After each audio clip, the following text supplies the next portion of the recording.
Bueno, aquí todos reunidos vamos a platicar un poco sobre las inquietudes del espíritu. Ante todo, se necesita comprensión creadora. Lo fundamental en la vida es realmente llegar uno a conocerse a sí mismo. De dónde venimos, para dónde vamos, cuál es el objeto de la existencia, para qué vivimos, por qué vivimos, etcétera, etcétera, etcétera. Ciertamente es aquella frase que se puso en el frontispicio del templo de Delfos, es axiomática. Nócete ipsum, hombre, conócete a ti mismo y conocerás al universo y a los dioses. Conocerse a sí mismo es lo fundamental. Todos creen que se conocen a sí mismos y realmente no se conocen. Así que es necesario llegar al pleno conocimiento de sí mismos. Esto requiere incesante autoobservación. Necesitamos vernos tal cual somos. Desafortunadamente las gentes admiten fácilmente que tienen un cuerpo físico, mas cuesta trabajo que comprendan su propia psicología, que la acepten en forma cruda, real. El cuerpo físico aceptan que lo tienen, que pueden verlo, tocarlo, palparlo, mas la psicología es un poco distinta, un poco diferente. Ciertamente que como no pueden ver su propia psiquis, no pueden tocarla, palparla, pues para ellos es algo vago que no entienden. Cuando alguna persona comienza a observarse a sí misma, es señal inequívoca de que tiene intenciones de cambiar.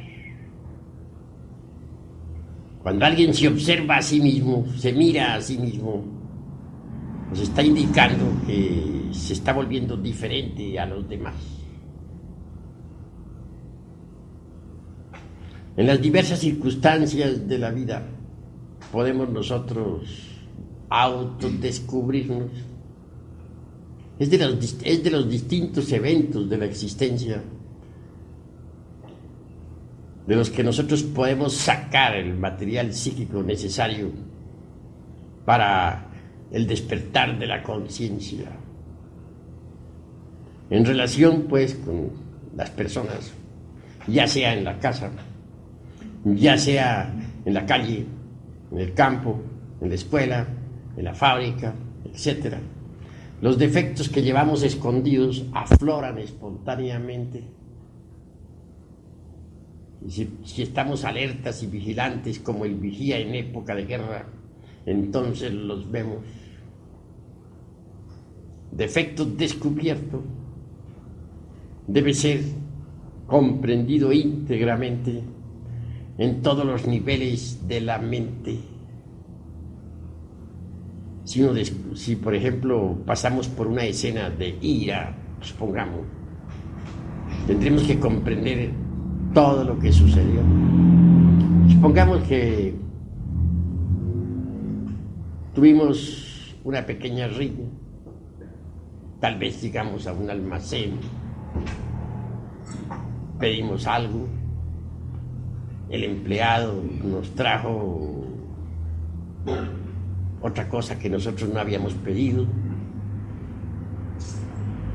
entonces nos irritamos ligeramente. Señor, le decimos, pero si he pedido es tal cosa y usted me está trayendo tal otra. ¿No se da cuenta que usted que estoy de afán? No puedo perder mi tiempo. He ahí una pequeña riña, un pequeño disgusto. Es obvio que necesitamos comprender qué fue lo que pasó. Si llegamos a casa, debemos de inmediato concentrarnos profundamente en el hecho sucedido. Y si ahondamos en los motivos profundos que nos hicieron actuar en esa forma y de esa manera y regañar al empleado o al mozo porque no nos trajo lo que habíamos pedido, venimos a descubrir nuestra propia autoimportancia. Es decir, nos hemos venido a creer muy importantes. Obviamente ha habido en nosotros eso que se llama engreimiento, orgullo, irritabilidad, he ahí impaciencia, he ahí varios defectos. La impaciencia es un defecto, el engreimiento es otro defecto, la autoimportancia, sentirnos muy importantes, he ahí otro defecto, el orgullo, sentirnos muy grandes y ver con desprecio al mozo que nos estaba sirviendo. Todos esos motivos nos hicieron comportarnos en forma inarmónica. De paso hemos descubierto varios yoes que deben ser trabajados, comprendidos. Habrá de estudiarse a fondo lo que es el yo del engreimiento. Habrá de comprendérsele totalmente. Habrá de analizársele. Habrá de estudiarse a fondo lo que es el yo del orgullo. Habrá de estudiarse a fondo lo que es el yo de la autoimportancia. Habrá de estudiarse a fondo lo que es el yo de la falta de paciencia, lo que es el yo de la ira, etc. Es un grupo de yoes. Cada uno debe ser comprendido por separado, estudiado, analizado. Tenemos que aceptar que detrás de ese pequeño e insignificante suceso se esconden un grupo de yoes, y que esos naturalmente pues están activos. Hay que estudiarlo a cada uno por separado, porque dentro de cada uno de ellos está embotellada la esencia, es decir, la conciencia. Entonces hay que desintegrarlos, aniquilarlos, reducirlos a polvareda cósmica. Para desintegrarlos tendremos que concentrarnos en la Divina Madre Kundalini, suplicarle, rogarle los reduzca a polvo. Pero primero habrá que comprender un defecto, pongamos la ira, y luego después de haberlo comprendido, entonces rogar a la Divina Madre Kundalini la elimine. Después comprender la impaciencia, suplicarle a ella elimine tal error. Después comprender la autoimportancia. ¿Por qué nos creemos importantes si nosotros no somos más que míseros gusanos del lodo de la tierra? ¿En qué basamos nuestra autoimportancia? ¿En qué la fundamentamos? Realmente no hay un basamento para nuestra autoimportancia, porque nada somos. Cada uno de nosotros no es más que un vil gusano del lodo de la tierra. ¿Qué somos ante el infinito? Ante la galaxia en que vivimos, ante esos millones de mundos que pueblan el espacio sin fin. ¿Por qué sentirnos autoimportantes? Así, analizando cada uno de nuestros defectos, los vamos comprendiendo. Y defecto que vayamos comprendiendo debe ser eliminado con ayuda de la Divina Madre Kundalini. Es obvio que habrá que suplicarle a ella, que habrá que rogarle elimine el defecto que uno vaya comprendiendo. En una escena, pues, forman parte varios yoes. Tengamos otra escena, una de celos, por ejemplo. Incuestionablemente es grave eso. En una escena de celos entran también varios yoes. Y un hombre encuentra de pronto que su mujer está hablando con otro hombre en forma muy quedito, en fin. ¿Qué quiere decir eso? ¿Sentirá celos? Posiblemente que sí. ¿Le formará pelea a la mujer? Es claro. Pero si observamos esa escena, ahí hubo celos, ira, amor propio. Varios yoes, pues. El yo del amor propio se sintió herido. Los celos entraron en actividad. La ira también. Cualquier escena, pues, cualquier acontecimiento, cualquier evento debe servirnos de base para el autodescubrimiento. En cualquier evento venimos a descubrir que tenemos dentro de nosotros mismos varios yoes. Eso es obvio. Varios yoes. Por todos estos motivos se necesita que nosotros estemos alertas y vigilantes como el vigía en época de guerra. Es indispensable el estado de alerta percepción, alerta novedad. Si no procedemos en esa forma, la conciencia continuará metida dentro de los agregados psíquicos que en nuestro interior cargamos y no despertaría jamás. Tenemos que comprender, estamos dormidos. Si la gente estuviera despierta, podría ver, tocar y palpar las grandes realidades de los mundos superiores. Si las gentes estuvieran despiertas, recordarían sus vidas pasadas. Si las gentes estuvieran despiertas, verían la tierra tal como es. Actualmente no están viendo la tierra tal como es. Las gentes de la Lemuria veían el mundo como es. Sabían que el mundo tiene 9 dimensiones por todo. Diríamos 7 fundamentales. Y veían al mundo pues en forma multidimensional. En el fuego percibían las salamandras o criaturas del fuego. En las aguas percibían a las criaturas acuáticas, a las ondinas, a las nereidas.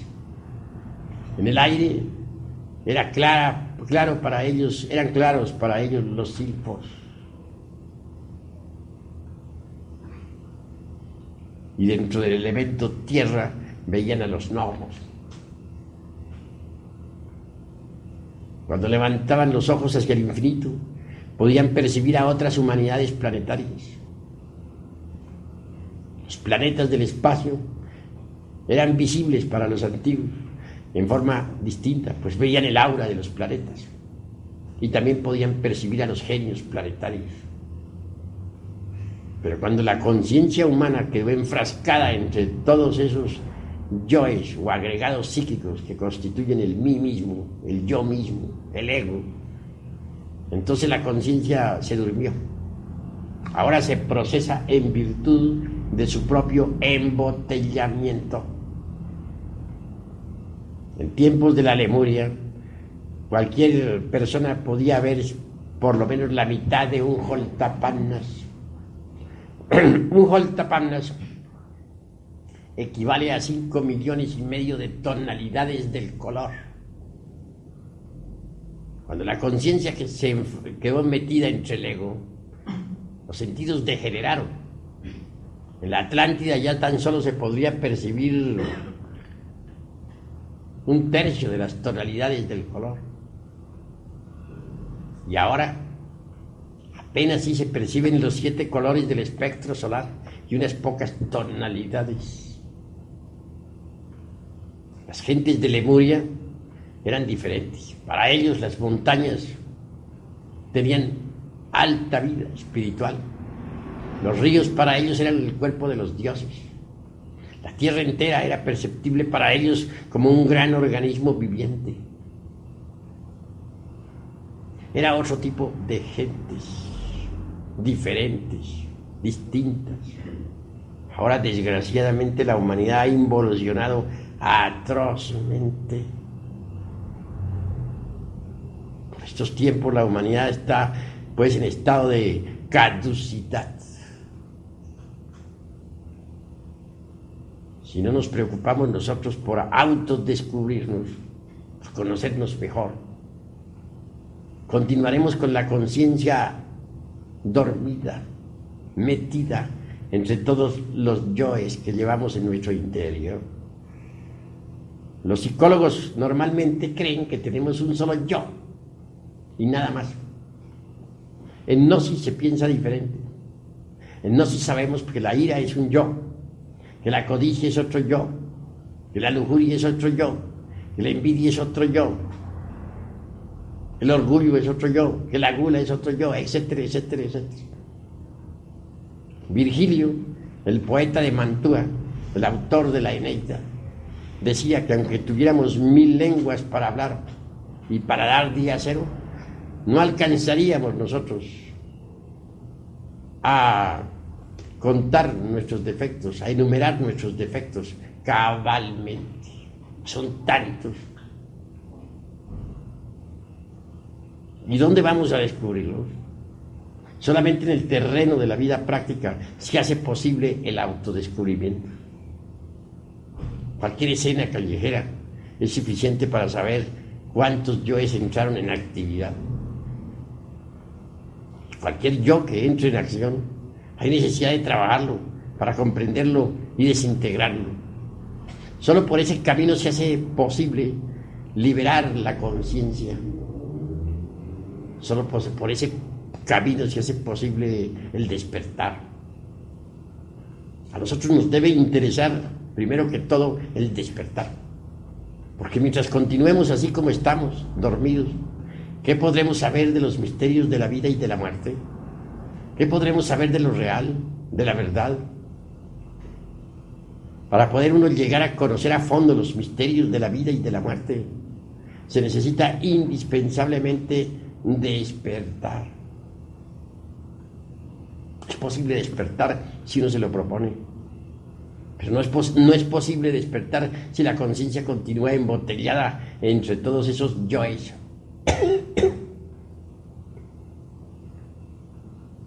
Vivimos dentro de un mecanismo bastante complicado. La vida se ha vuelto profundamente mecanicista en un 100%.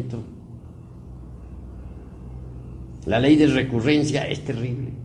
Todo se repite.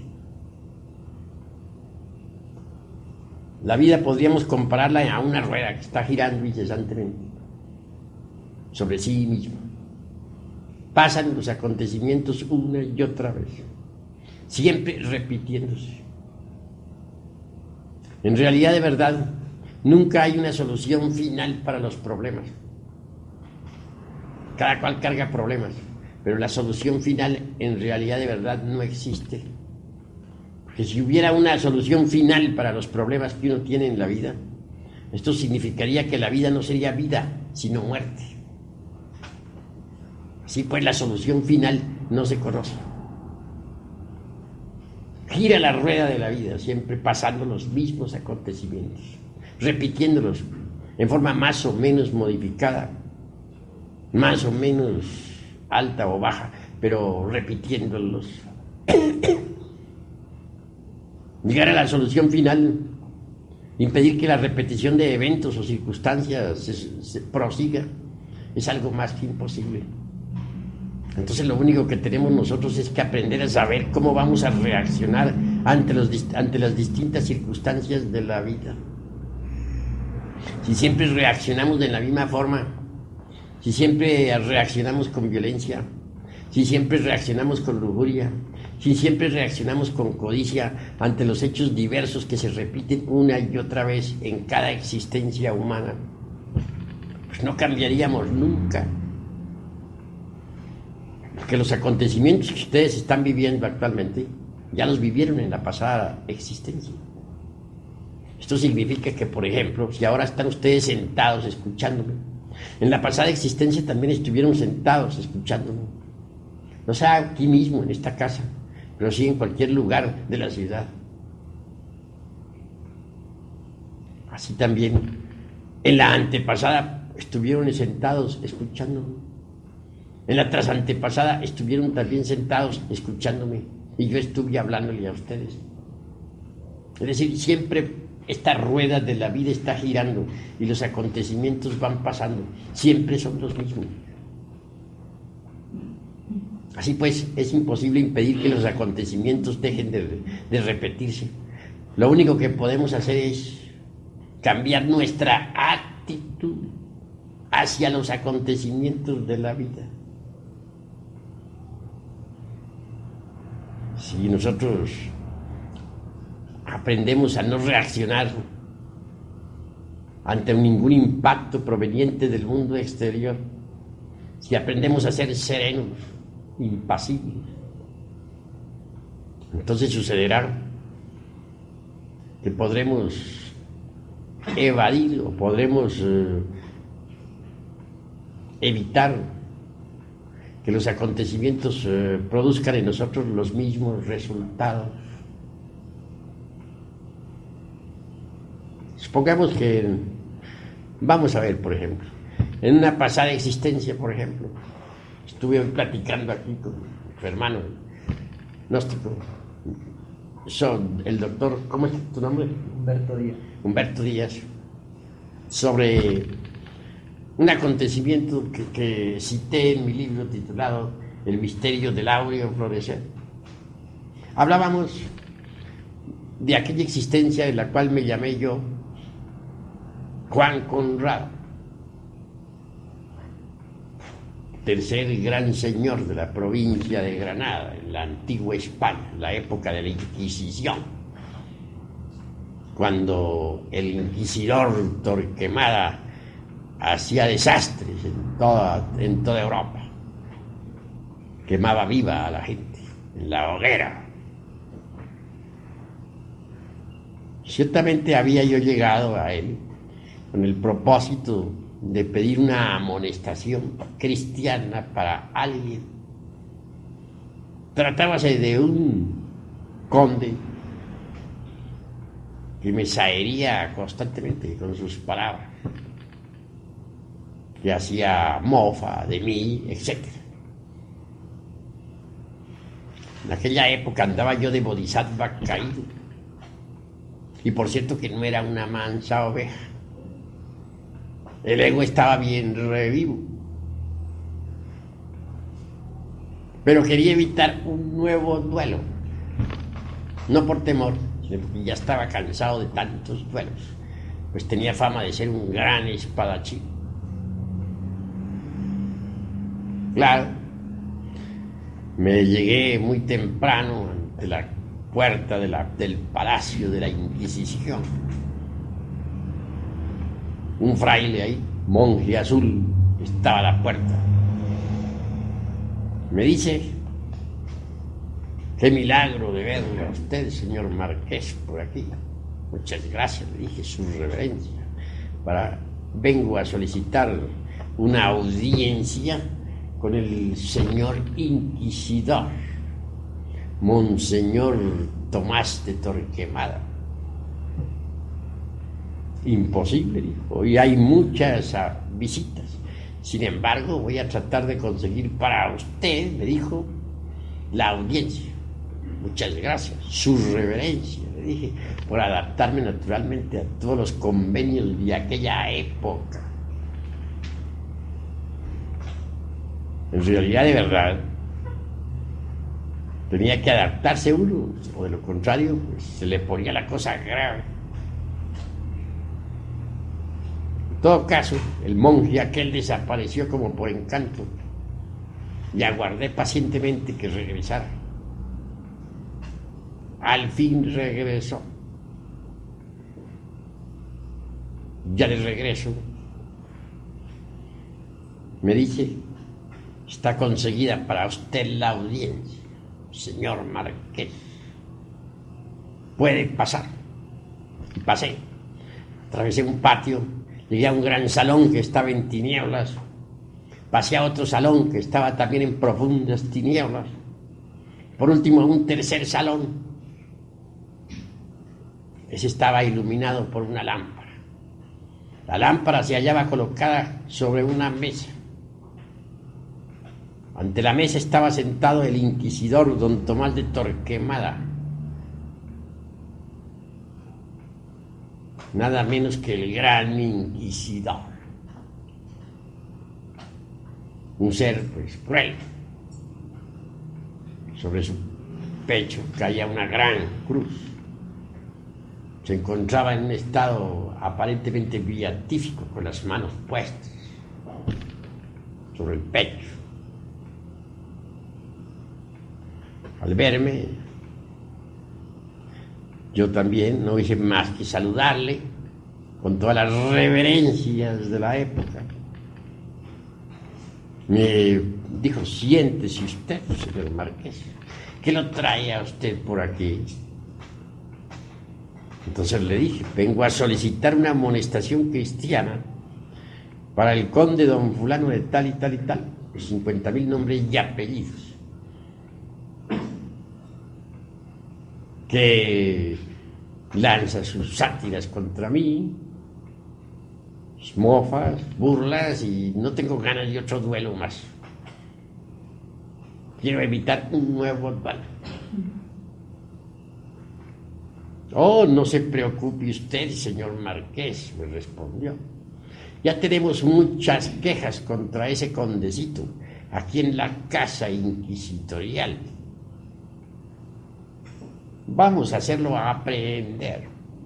Le llevaremos a la torre de martirio, le levantaremos, le meteremos los pies entre carbones encendidos para quemarle bien los pies, para que sufra. Le levantaremos las uñas de las manos, le echaremos plomo derretido en las uñas, lo torturaremos y después lo llevaremos a la plaza pública y lo quemaremos en la hoguera. Bueno, yo no había pensado ir tan lejos, únicamente iba a pedir una amonestación cristiana. Claro, quedé perplejo al escuchar a Torquemada hablando en esa forma. Luego con las manos puestas sobre el pecho, en una actitud beatífica. Aquello me causó horror. No pude menos que manifestar mi descontento. Decirle, pues, usted es un perverso. Yo no he venido a pedirle que queme vivo a nadie, ni que venga usted a torturar a nadie. Únicamente he venido a pedirle una amonestación cristiana y eso es todo. Ahora se dará cuenta usted porque no estoy de acuerdo con su secta. Y en fin, pronuncié otras tantas palabras y lancé algunos tantos gritos que por ahora me reservo, con un lenguaje un poquito altisonante. Motivo más que suficiente como para que aquel alto dignatario de la Inquisición dijera: ¿con qué esas tenemos, señor Marqués? Hizo sonar una campana y apareció un grupo de caballeros armados hasta los dientes. Se puso de pie aquel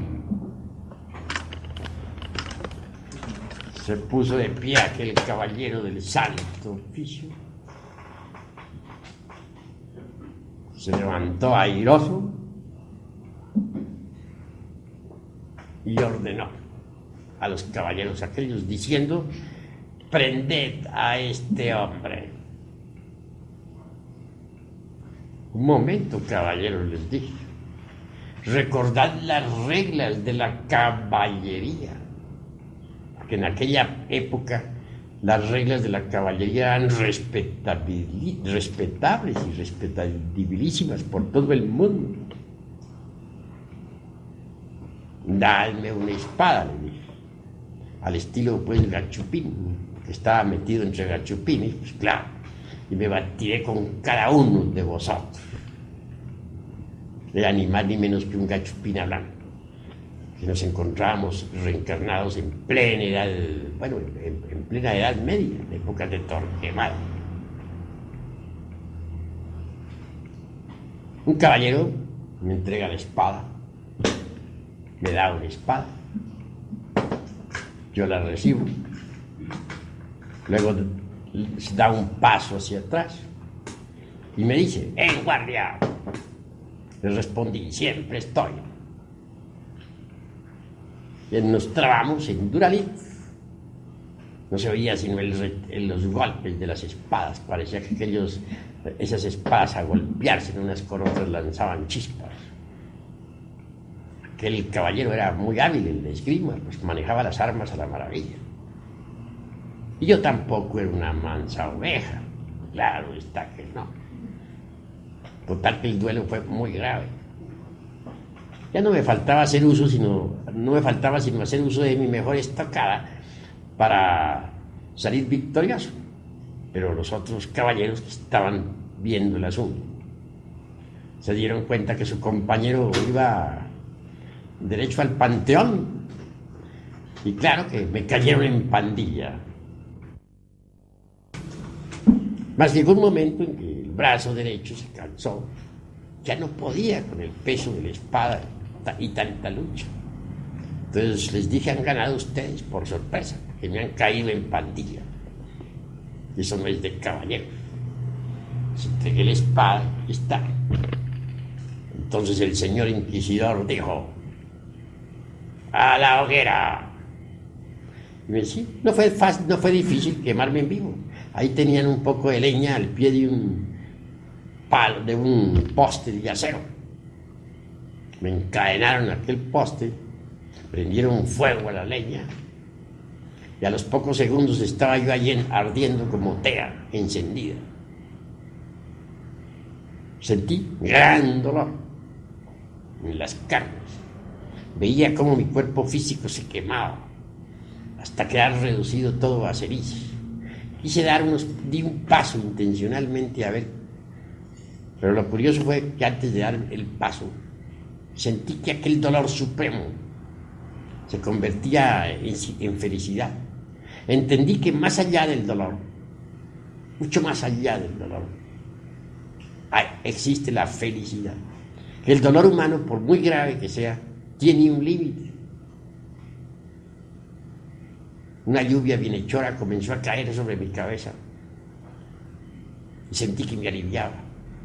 Di un paso y vi que podía dar otro. Total, salí de aquel palacio caminando despacito. Y era que ya había desencarnado, que el cuerpo físico pereció pues en la hoguera de la Inquisición. Hoy, por ejemplo, al repetirse un evento de esos en mi vida, estoy seguro que ya no iría a una hoguera, ni a un paredón, ni algo por el estilo. ¿Por qué? Porque hoy, al no tener ya esos yoes de la ira, de la impaciencia, escucharía al inquisidor serenamente, impasible. Comprendería el estado en que se encuentra, guardaría un silencio total, ninguna reacción saldría de mí. Como resultado, pues no pasaría nada. Eso es claro. Podría salir tranquilo, sin problema. De manera que los problemas en realidad de verdad los forma el ego. Si en aquella ocasión no hubiera yo reaccionado en esa forma contra el Santo Oficio, como así le llamaban, contra la Inquisición, contra el monje azul, etcétera, etcétera, etcétera, pues es obvio que no habría desencarnado en esa forma. Esto no significa cobardía, sino sencillamente habría permanecido sereno, impasible. Luego habría dado la espalda y me habría retirado, sin problema. Solo quedaría un punto en discusión. El condecito aquel habría sido aprehendido, quemado vivo en la hoguera, ¿no? Y se me podría echar la culpa a mí. No. Habría tenido el valor de ir a informarle eso al conde. Aunque aquel conde se hubiera llenado de tremenda ira contra mí. Y le habría salvado su existencia. Tal vez hasta el hombre hubiera quedado agradecido. Es decir, las circunstancias fatales no habrían sucedido si el ego hubiera sido desintegrado. Desgraciadamente tenía un ego muy desarrollado. Y esos son los problemas que se forma el ego. Cuando uno no tiene ego, esos problemas no se suceden. Puede que las circunstancias se repitan, pero ya no sucede, ya no vienen esos problemas.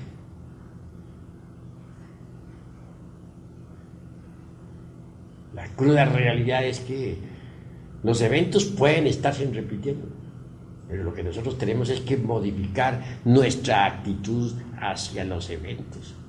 Si nuestra actitud es negativa, pues nos crearemos gravísimos problemas.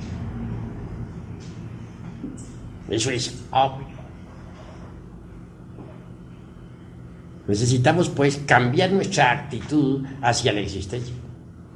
Pero uno no puede cambiar su actitud hacia la vida si no elimina aquellos elementos perjudiciales que lleva en su psiquis. La ira, por ejemplo, ¿cuántos problemas le trae a uno la ira? La lujuria, ¿cuántos problemas le trae a uno la lujuria? Los celos, ¿cuán nefastos son? La envidia, ¿cuántos inconvenientes le proporciona a uno?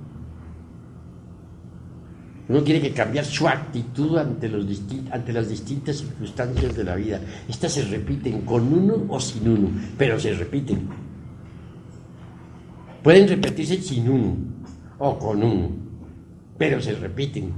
Lo que importa es que uno cambie su actitud hacia las distintas circunstancias de la vida. Es decir, necesitamos nosotros autoconocernos profundamente. Si nos autoconocemos, descubrimos nuestros errores. Y si los descubrimos, los eliminamos. Y si los eliminamos, despertamos. Y si despertamos, venimos a conocer los misterios de la vida y de la muerte. Venimos a experimentar eso que no es del tiempo. Eso que es la verdad. Pero mientras nosotros continuemos con la conciencia embotellada entre el ego, entre el yo, o entre los yoes, obviamente no sabremos nada de los misterios de la vida y de la muerte. No podremos así experimentar lo real. Viviremos en la ignorancia.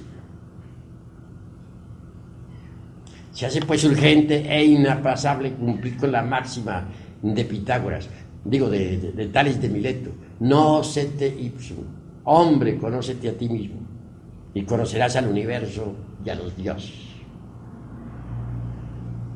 Todas las leyes de la naturaleza están dentro de uno mismo.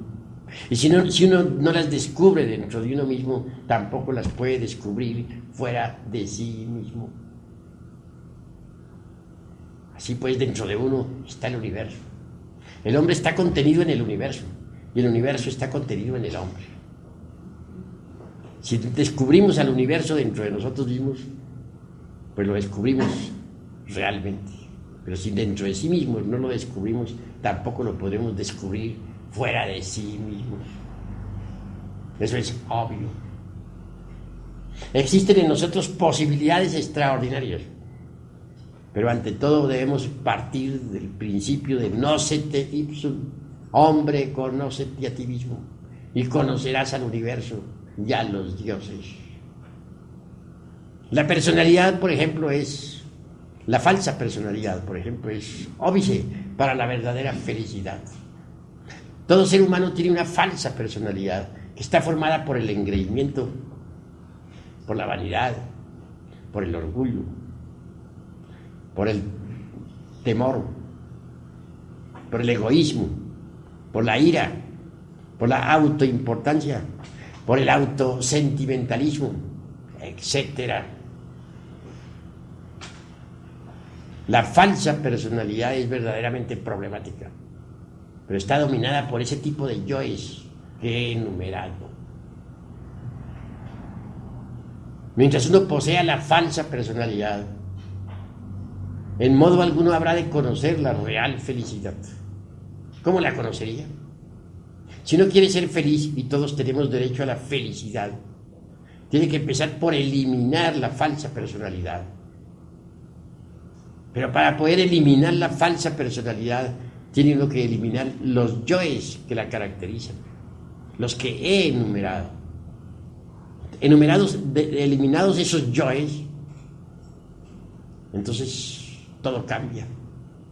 Se crea en nuestra conciencia un centro de gravedad continua y deviene un estado de felicidad extraordinaria. Pero mientras exista la falsa personalidad, la felicidad no es posible.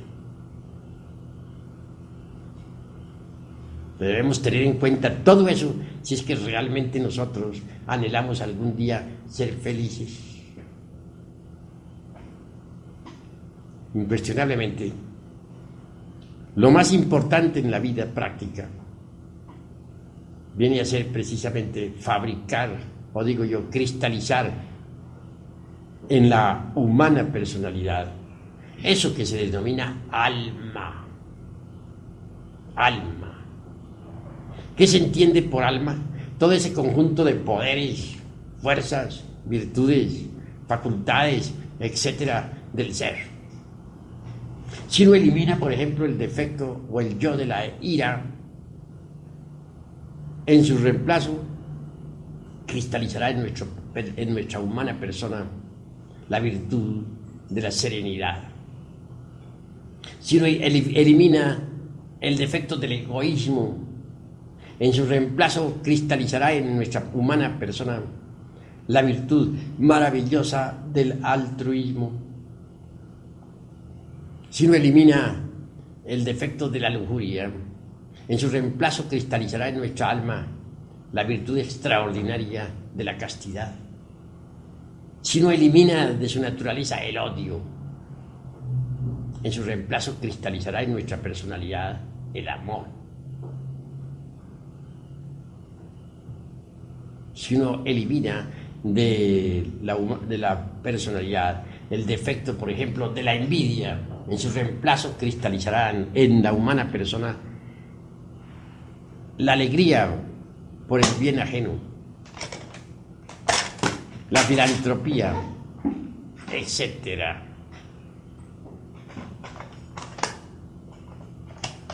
Así que es necesario comprender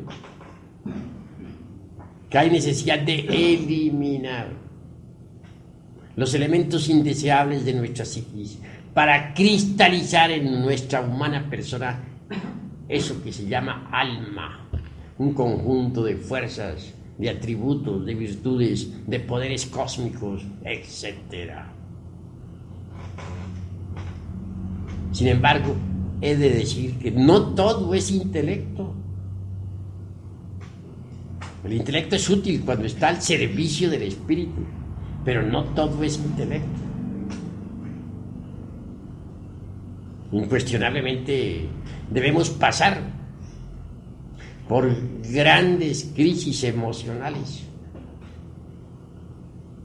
si es que queremos nosotros cristalizar alma en sí mismos. Si el agua no hierve a 100 grados, no cristaliza lo que hay que cristalizar y no se elimina lo que se debe eliminar. Así también, si no pasamos previamente por graves crisis emocionales, pues no cristalizará en nosotros eso que se llama alma. No se eliminará en nosotros eso que se debe eliminar. Pues así es, así ha sido siempre. Cuando el alma cristaliza completamente en uno, hasta el mismo cuerpo físico se convierte en alma. Jesús de Nazaret, el gran Kabir, habló claro sobre eso. Dijo: en paciencia poseeréis vuestras almas.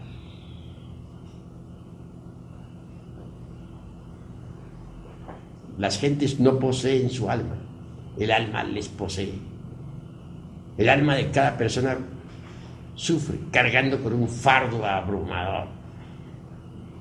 La persona. Poseer el alma es algo muy distinto.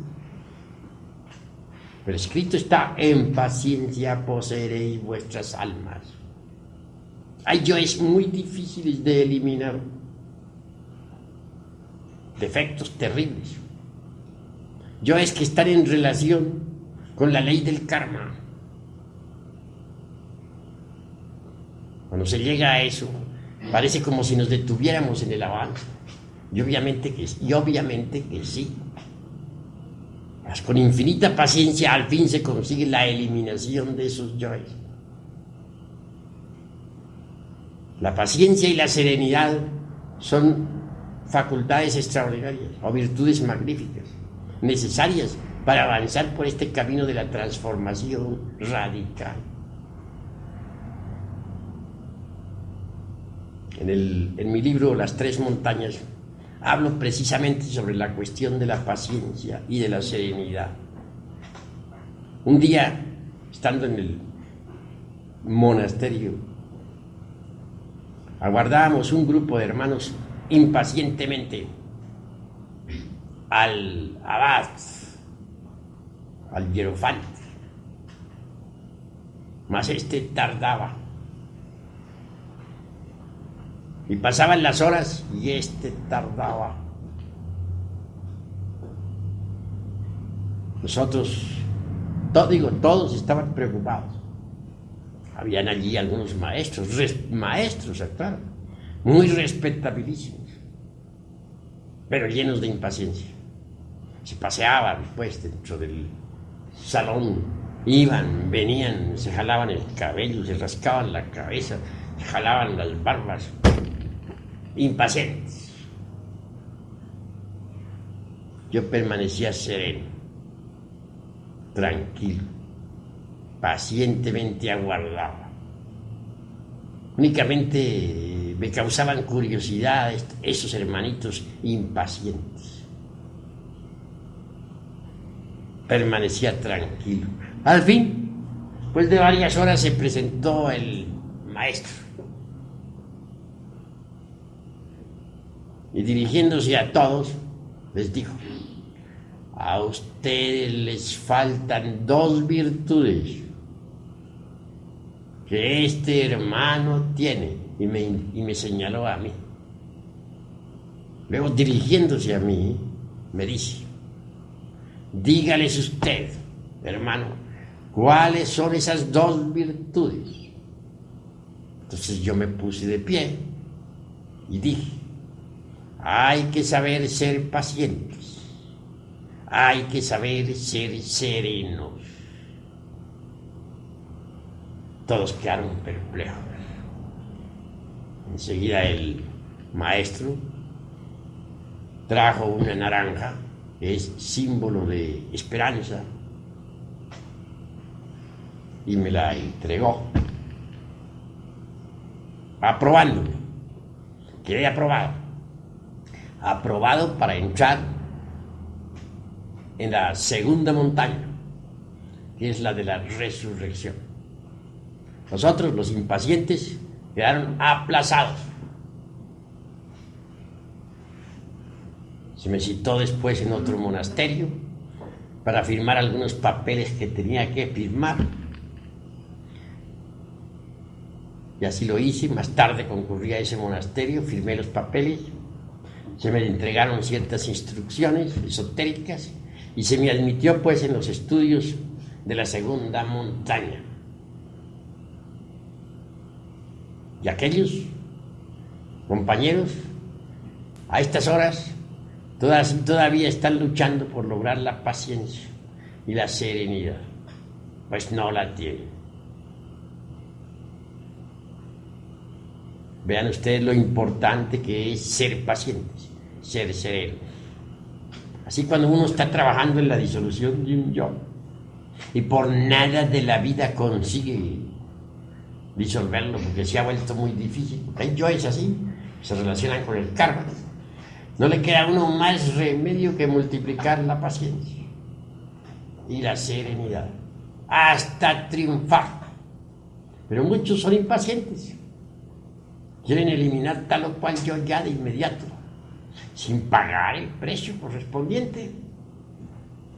Y eso es absurdo. En el trabajo sobre uno mismo se necesita multiplicar la paciencia hasta el infinito y la serenidad hasta el colmo de los colmos. Quien no sabe tener paciencia, quien no sabe ser sereno, fracasa en el camino esotérico. Obsérvense ustedes en la vida práctica. ¿Son impacientes? Obsérvense. ¿Saben permanecer serenos en el momento preciso? Si no tienen esas dos preciosas virtudes, pues hay que trabajar para conseguirlas. ¿Cómo? Eliminando los yoes de la impaciencia, que son yoes, y eliminando pues los yoes de la falta de serenidad, del enojo, los yoes del enojo, que son los que no permiten la serenidad. ¿Qué es lo que buscamos a la larga nosotros con todo esto? Cambiar, pero cambiar totalmente, porque así como estamos, incuestionablemente lo único que hacemos es sufrir, amargarnos la vida. Cualquiera puede hacernos sufrir a nosotros. Basta con que nos toque una fibra del corazón para que ya estemos sufriendo. Si nos dicen una palabra dura, sufrimos. Si nos dan unas palmaditas en el hombro y unas palabras dulces, nos alegramos. Así somos de débiles. Nuestros procesos psicológicos no dependen ya, mejor dicho, no tenemos nosotros poder sobre nuestros procesos psicológicos. Cualquiera puede manejarnos nuestra psiquis. ¿Quieren ver ustedes una persona enojada? Díganle una palabra dura y la verán enojada. Y luego quieren verla contenta, denle una palmadita en el hombro y lo verán, ya díganle unas palabras dulces, ya cambió, ya está contenta. Qué fácil es, ¿no? Cualquiera juega con la psiquis de los demás. Qué débiles son estas criaturas. Se trata pues de cambiar, de que todo esto que tenemos nosotros de débil se ha eliminado. Hasta nuestra misma identidad personal debe perderse para nosotros mismos. Esto quiere decir que el cambio debe ser tan radical que hasta nuestra misma identidad personal, soy fulano de tal XX, pues debe perderse para sí mismos. Llegar el día en que no encontremos a nuestra misma identidad personal. Si se trata de convertirnos en algo distinto, en algo diferente, obviamente hasta la misma identidad personal debe perderse.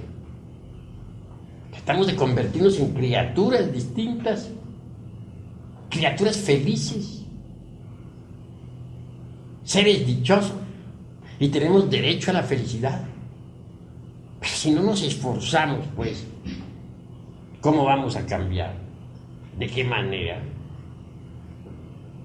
Es ahí lo grave. Lo más importante es no identificarnos con las circunstancias de la existencia. La vida es como una película, y es de hecho una película que tiene un principio y tiene un fin. Distintas escenas van pasando por la pantalla de la mente. El error más grave de nosotros consiste en identificarnos con esas escenas. ¿Por qué? Porque pasan. Sencillamente porque pasan. Son escenas de una gran película y al fin pasan. Afortunadamente en el camino de mi vida senté como lema siempre eso, no identificarse uno con las circunstancias diferentes de la vida. Me viene a la memoria casos de la niñez. Como quiera que mis padres terrenales se habían divorciado, nos tocaba a nosotros, los hermanos de una gran familia, sufrir. Habíamos quedado nosotros con el jefe de la familia y se nos prohibía pues visitar pues a la jefa, o sea, a nuestra madre terrenal. Sin embargo, nosotros no éramos tan ingratos como para poder olvidar la jefa. Me escapaba siempre de casa con un hermanito menor que me seguía. Íbamos a visitarla y luego regresábamos a casa, a donde el jefe. Mas mi hermanito sufría mucho, pues al regreso se cansaba porque era muy pequeño y yo tenía que llevarlo entonces sobre mis espaldas. Qué tan pequeño estaría. Y lloraba aquel amargamente. Decía, ahora al regresar a casa, el jefe nos va a azotar, nos va a dar de azotes y de palos. Yo le respondía diciendo, ¿por qué lloras? Todo pasa. Acuérdate que todo pasa. Cuando llegábamos a casa, ciertamente nos aguardaba el jefe lleno de grande ira y nos daba de latigazos. Posteriormente, nos internábamos en nuestra recámara a dormir, pero ya al acostarnos le decía yo a mi hermano, ¿te fijas? Ya pasó. ¿Te convences que todo pasa? Eso ya pasó. Todo pasa. Un día de esos tantos, nuestro jefe alcanzó a oír cuando yo le decía a mi hermano, todo pasa, eso ya pasó. Y claro, mi jefe, que tenía un renodo, que dijéramos que era bastante iracundo, empuñó de nuevo el látigo terrible que traía, penetró en la recámara de nosotros, diciendo, con que todo pasa, sin vergüenzas. Y luego otra azotaína más terrible nos dio, retirándose después al parecer muy tranquilo por habernos azotado. Ya que él se retiró un poquito más quedito, le decía a mi hermano, ¿te fijas? Eso también ya pasó. Es decir, nunca me identificaba con esas escenas. Y tomé como lema en la vida jamás identificarme con las circunstancias, con los eventos, con los acontecimientos. Porque sé que esas escenas van pasando. Tanto que uno se preocupa y porque tiene un problemazo que no haya cómo resolverlo y tal. Después ya pasa. Y viene otra escena completamente distinta. Entonces, ¿para qué se preocupó? Si tenía que pasar. ¿Con qué objeto se preocupó? Cuando uno se identifica con los distintos eventos de la vida, comete muchos errores. Si uno se identifica con una copa de licor que le están ofreciendo un grupo de amigos embriagados, pues resulta borracho.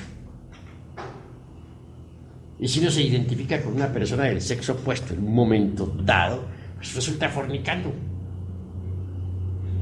Y si uno se identifica con un insultador que lo está hiriendo a uno con la palabra, resulta uno también insultando. ¿A usted les parece cuerdo que nosotros, que somos gentes, bueno, aparentemente serios, ¿no? Si resultemos insultando, ¿ustedes creen que eso estaría bien? Si uno se identifica con una escena, por ejemplo, de puro sentimentalismo llorón, donde todos están llorando amargamente, pues uno también resulta con sus buenas lágrimas. ¿Ustedes creen que eso está correcto? Que otros nos pongan a llorar así porque les dio su gana. Esto que estoy diciéndoles a ustedes es indispensable. Si es que ustedes quieren autodescubrirse.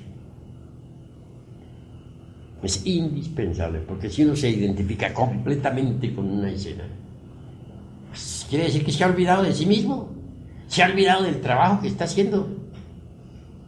Entonces está perdiendo el tiempo tontamente.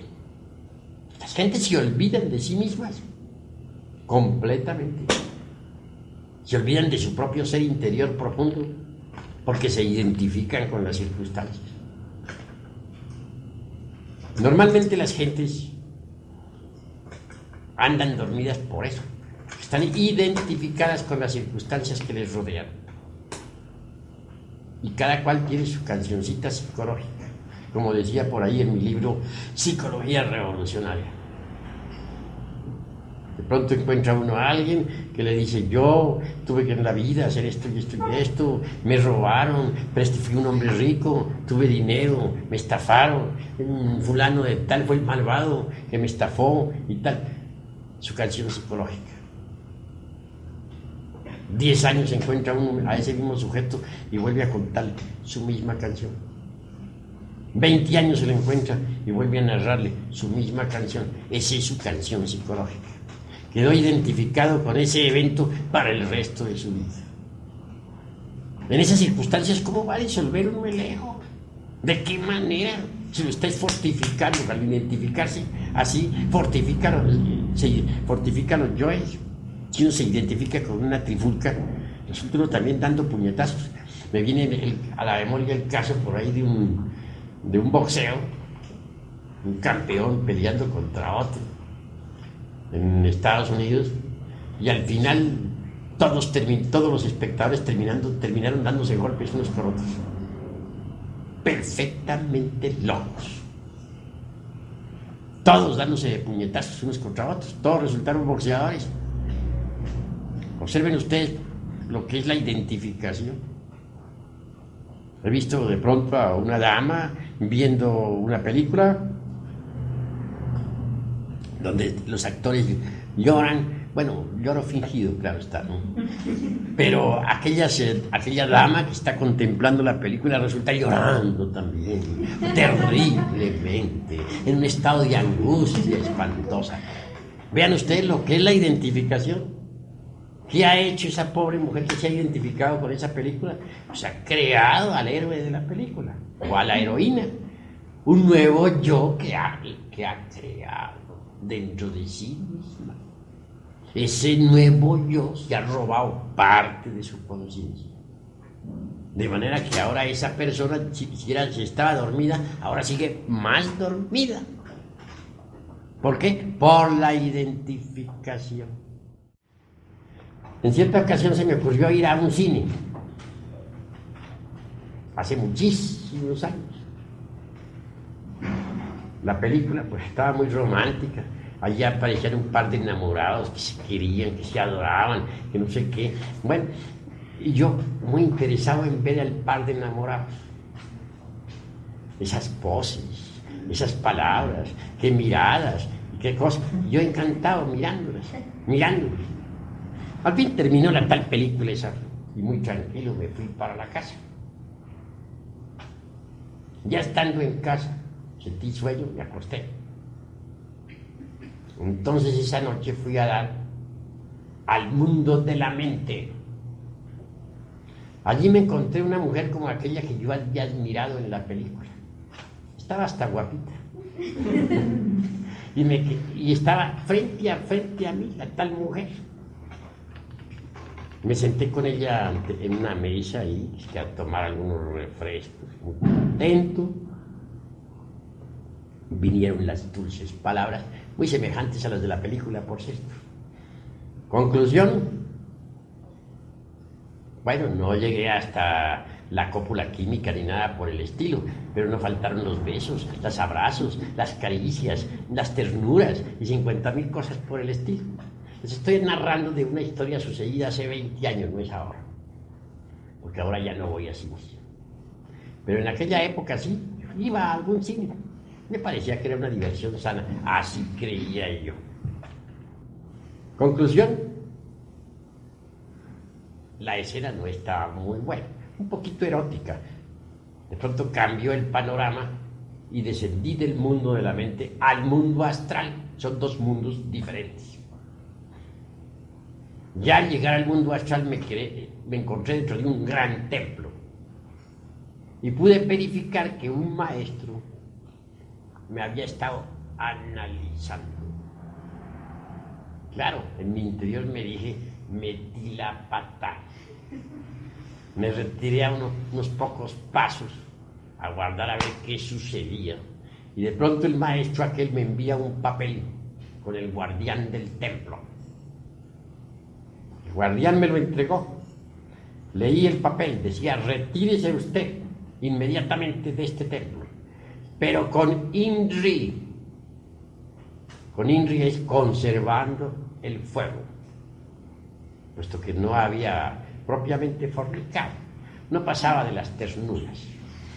Bueno, total que entonces dije yo, bueno, ni modo, esto está grave. Muy despacio salí, avancé por la nave, por el corredor de la nave central, y antes de salir fuera del templo, en un reclinatorio, me arrodillé humildemente, pidiendo pues compasión, ¿no?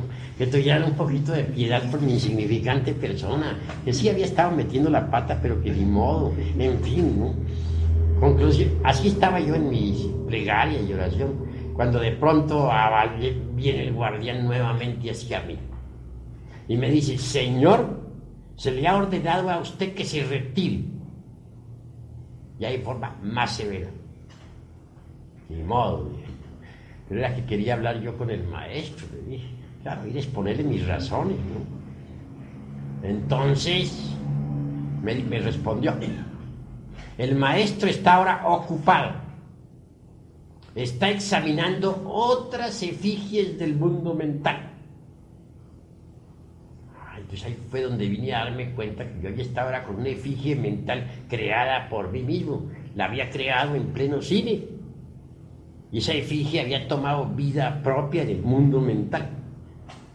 Era una mujer exactamente igual a la actriz que había visto en la película. Total que en mi pobre mente la había reproducido. Y ahora en el mundo de la mente me había encontrado cara a cara con tal efigie creada por mí mismo.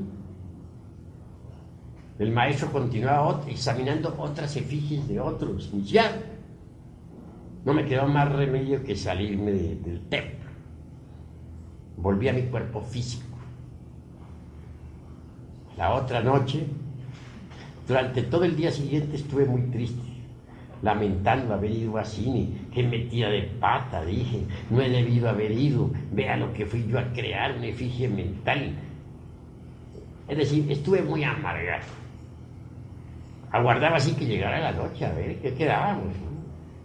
Pedí perdón 50.000 millones de veces al Cristo íntimo, porque dije, él es el único que podrá perdonarme de ese metidón de pata.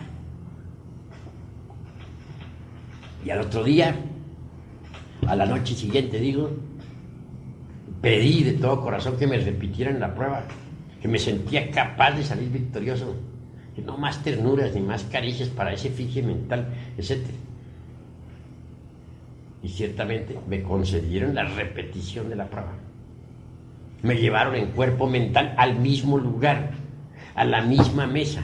Volví a encontrarme otra vez con la dama de los ensueños, la actriz que había visto en la pantalla. Ya iban a empezar las ternuras nuevamente y me acordé de la cuestión. Inmediatamente desenvainé la espada flamígera y dije, conmigo tú no puedes, tú no eres más que una forma mental creada por mi propia mente. Y ahí mismo hice uso de la flamígera, volví pedazos ese efigie mental, se volvió polvo. Pasado eso, entonces fui nuevamente llamado al templo astral. Y entré al templo astral, esta vez victorioso. Triunfante, me recibieron con mucha música y mucha fiesta nuevamente. Después vinieron las instrucciones diciéndoseme que no volviera a cine, porque podría perder la espada. Me llevaron en astral a mostrarme lo que son los cines.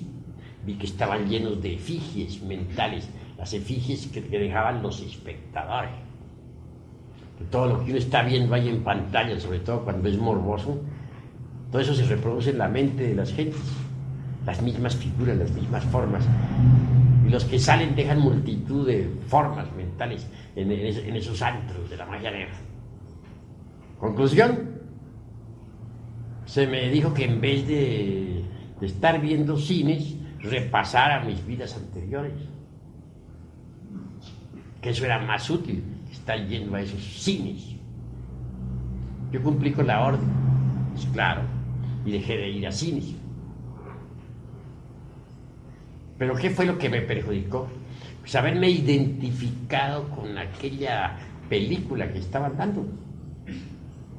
Me pareció tan interesante y la dama aquella me pareció tan hermosa en aquella época que yo mismo llegué a sentirme siendo el galán, y no el de la pantalla, sino yo. Resultado, fracaso. Eso sucedió hace 20 años, pero no, o unos 22 años, pero no se me ha olvidado. Uno nunca debe identificarse con nada de lo que vea en la vida, con las circunstancias, con los eventos desagradables, nada. Todo pasa, todo pasa. Debe aprovecharse todas las circunstancias para estudiarse, para observarse a sí mismo. En vez de estar identificado con una circunstancia desagradable, estar uno estudiándose a sí mismo. A ver, tengo ira, tengo celos, tengo odio, ¿qué estoy sintiendo en este momento ante esto que me está sucediendo? Así es como se aprovecha el tiempo, sabiendo uno no identificarse, sabiendo uno sacar partido de todo. No olviden ustedes que las principales o que las peores adversidades le ofrecen a uno las mejores oportunidades. Las peores adversidades le ofrecen a uno las mejores oportunidades para el autodescubrimiento. Cuando uno se identifica con las circunstancias desagradables, comete errores, se complica la vida, se forman problemas. Todas las gentes están llenas de problemas porque se identifican con lo que les sucede, con lo que les está pasando, con lo que están viviendo. Por eso es que están llenos todos de problemas. Pero si uno no se identifica con nada de lo que le esté sucediendo, si dice todo pasa, esta es una escena que pasa y no se identifica con ella, pues tampoco se complica la vida. Pero a la gente le encanta complicarse la vida. Si alguien le hiere con una palabra dura, reacciona con violencia. A todos les gusta complicarse la existencia. Y mientras más se reaccione con violencia, pues peor. Más dura se pone la cuestión. Más trabajoso se vuelve todo. Aprovechemos las circunstancias desagradables de la vida para el autodescubrimiento. Así sabremos qué clase de efectos psicológicos poseemos. Tengamos la vida como un gimnasio psicológico. Si así procederemos, entonces podremos autodescubrirnos. Hasta aquí mis palabras de esta noche. Si algún hermano tiene algo que preguntar, puede hacerlo con la más entera libertad. A ver, puede pregunta. haber personas que desintegren sus yoes y que al morir mueran, pero dormidos, o sea, que no mueran conscientemente. Bueno, si uno desintegra todos esos agregados psíquicos que personifican a sus errores, despierta la conciencia y a la hora de la desencarnación lo hace con plena conciencia, puesto que la despertó en vida. Las gentes después de la muerte andan en los mundos suprasensibles con la conciencia dormida, porque en vida nunca se preocuparon por despertar conciencia. ¿Alguna otra pregunta? Sí. Por ejemplo, ¿qué efecto tiene el que uno diga, si no se identifica uno con una escena, qué efecto tiene el después decir, debía haber hecho esto, debía haber hecho esto otro, al actuar? Pues al decir debiera haber hecho esto, o debiera haber hecho lo otro indica que sí se identificó con la escena. Que cuando uno no se identifica con esa escena, la mente queda quieta, tranquila y en silencio, como si nada hubiera sucedido. Eso es todo. ¿Alguna otra pregunta? Sí. Cuando uno no se siente a gusto ni identificado con esas escenas, y por lo contrario se siente mortificado, ¿hay gusto? Pues de todas maneras indica que está identificado. Porque si no se sintiera mortificado o a disgusto con tales o cuales escenas, pues es obvio que tampoco se mortificaría, ¿no? Si uno se mortifica por tal o cual evento, por tal o cual suceso, es porque se ha identificado. Si uno no se identifica, ¿por qué tiene que mortificarse? La identificación es óbice para la comprensión. La identificación hace que los yoes se fortifiquen. Cuando uno se identifica con algo, esto le puede ocasionar naturalmente o placer o dolor. Pero si uno no se identifica con nada, pasa más allá del placer y del dolor. ¿Alguna otra pregunta? ¿Quién tiene algo que decir? Habla. Se habla de dimensiones y de planetas y bueno, tengo entendido que usted es de un planeta. Entonces no comprendo qué diferencias hay entre las dimensiones a seres de otros planetas. Bueno, estás haciendo una pregunta que está fuera del temario. No compagina con lo que estamos hablando. Puedo contestarte, pero preguntas en este momento que sean del tema, ¿no? El objeto de estas preguntas es para ayudar a aclarar lo que hemos platicado. Claro que sobre planetas y dimensiones tendré mucho gusto en platicar, pero en otras conferencias. Esta es únicamente sobre la cuestión de la exploración del ego o del yo. ¿Alguna otra pregunta, hermanos? Bueno, habla pues. ¿Cómo puede usted ubicar el punto, cómo se explicaría usted el punto de equilibrio entre la no identificación y llegar a caer a la indiferencia? Pues sencillamente, Es decir, ¿cómo se puede llegar a una seguridad interna? ¿A qué se genera en aquel momento pues, importante o clave de la vida de uno? muy bien, pero hay que saber que existe la tesis, la antítesis y la síntesis. La síntesis incuestionablemente lo lleva a uno a la solución del problema que tú has planteado.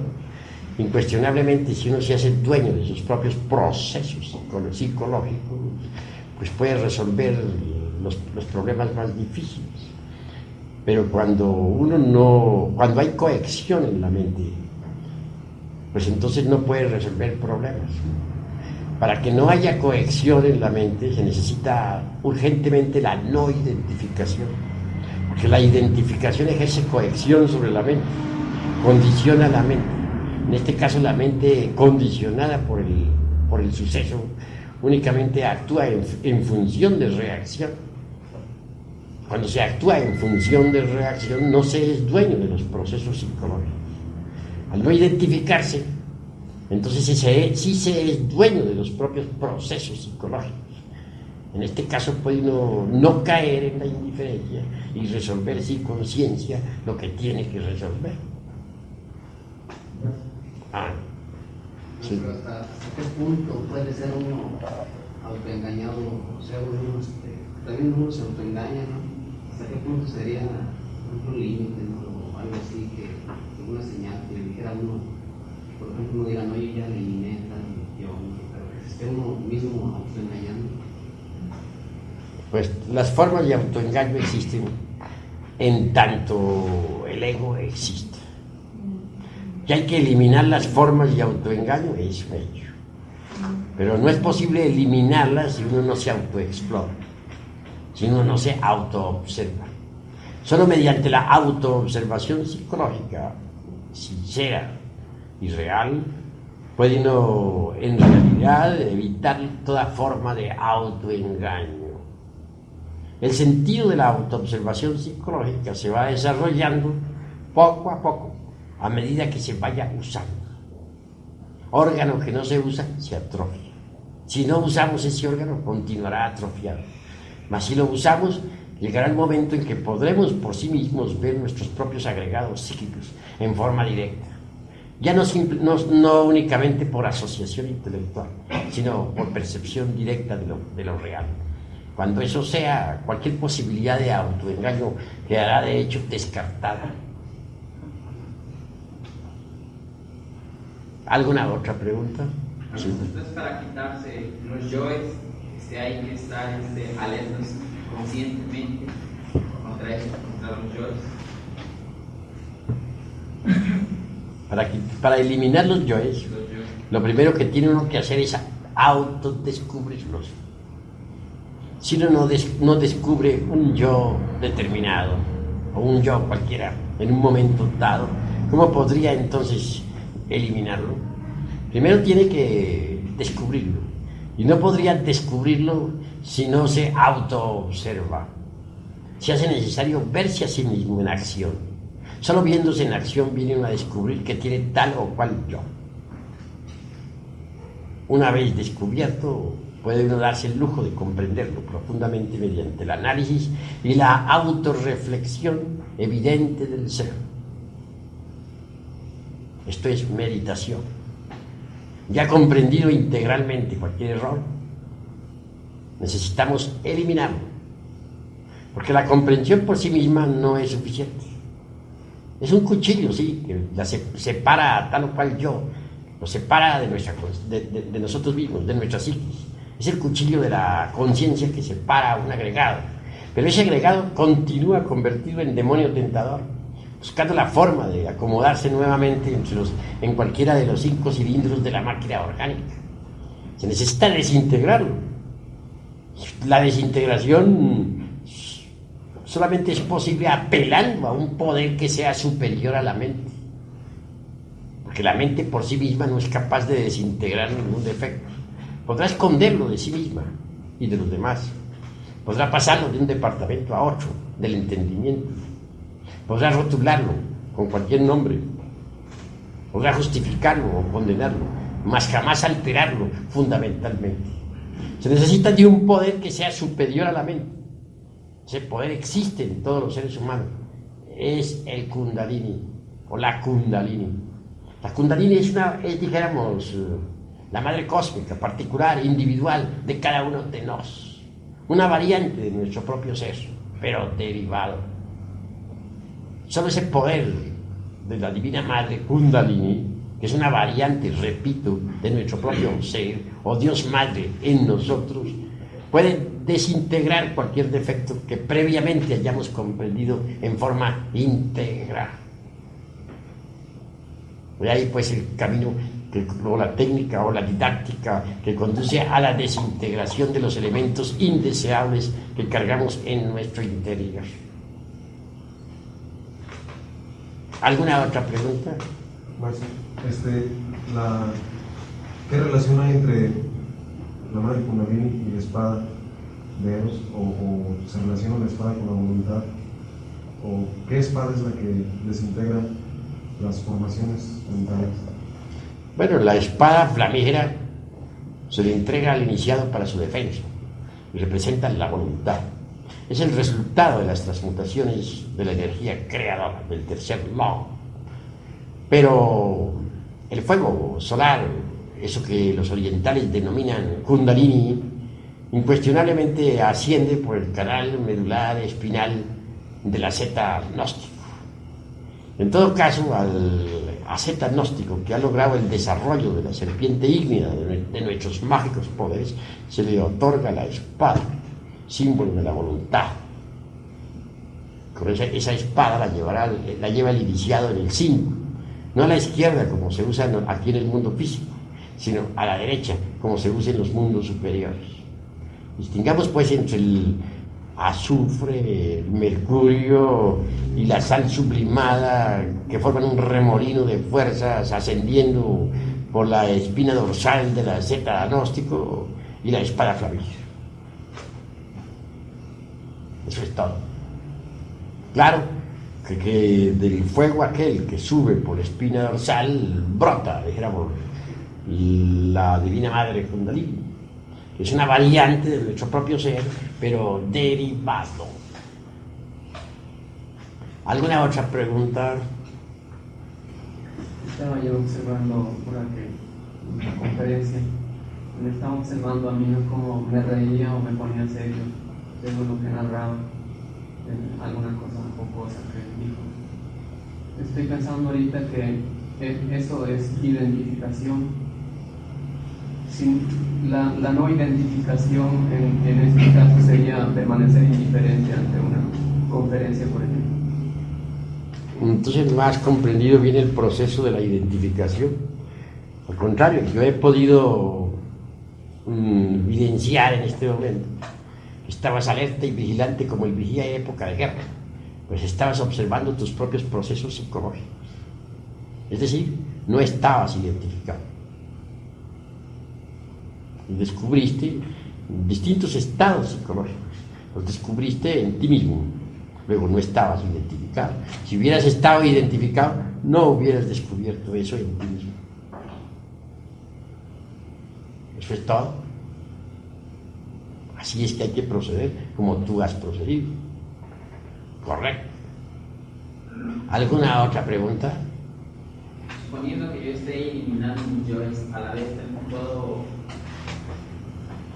llamar, como por ejemplo ustedes dicen ahí en un libro, ¿cómo llamar Kundalini? ¿Sí?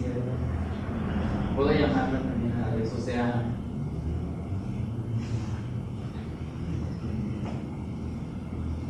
bueno, se puede invocar a la Divina Madre Kundalini, se puede llamar cuando uno ya está dispuesto a eliminar, pero antes de eliminar hay que comprender aquello que va a eliminar.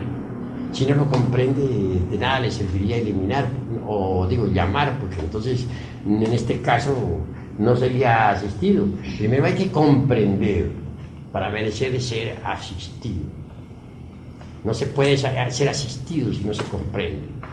La Madre Divina Kundalini no va a eliminar aquello que nosotros no hemos comprendido. El objeto de comprender es para liberar la esencia embutida entre el agregado psíquico que se va a eliminar. Si se eliminara sin comprender, también se iría embutido dentro del agregado psíquico un cierto porcentaje de conciencia. Y lo que no se quiere es eso, que ese porcentaje de conciencia siga embutido entre lo que se va a eliminar. ¿Entendido? ¿Alguna otra pregunta? Sí. ¿Cómo es posible saber cuando un ego está completamente comprendido? Pues no existe cronómetro, dijéramos, para eso, o ningún aparato científico. Esto es cuestión únicamente de conciencia. Solo la conciencia puede saber, nada más que la conciencia. Actualmente no existe pues ningún aparato que pueda medir eso. Lo sabe la conciencia, porque ni la misma mente puede saberlo. Solo la conciencia lo puede saber. Nada más. Si la conciencia verdaderamente lo ha comprendido, pues lo ha comprendido. Y eso es todo. ¿Alguna otra pregunta? Sí. Maestro, por ejemplo, si a través de la conferencia uno ha entendido que hay un mensaje en especial para uno, ¿eso es estar identificado o estar consciente de identificarlo? Repite a ver cómo es la cosa. Sí. Yo, por ejemplo, yo entendí en esa conferencia algo del mensaje para una pregunta que hice ayer en nombre de todos mis compañeros, ¿verdad? Sobre la paciencia, ¿verdad? Entonces creo que hay un mensaje especial para nosotros, especial para mí, que es la pregunta. ¿Eso es identificarse o estar...? Eso es comprensión. Cuando uno comprende que hay un mensaje para uno, pues debe recibir el mensaje. Y eso es todo. En este caso hay comprensión. Bueno, creo que por ahora hemos terminado esta plática. Le quedan invitados ustedes para mañana a la misma hora. Mañana a las 6:30 esperamos a los de segunda cámara y a los otros a las 7:30.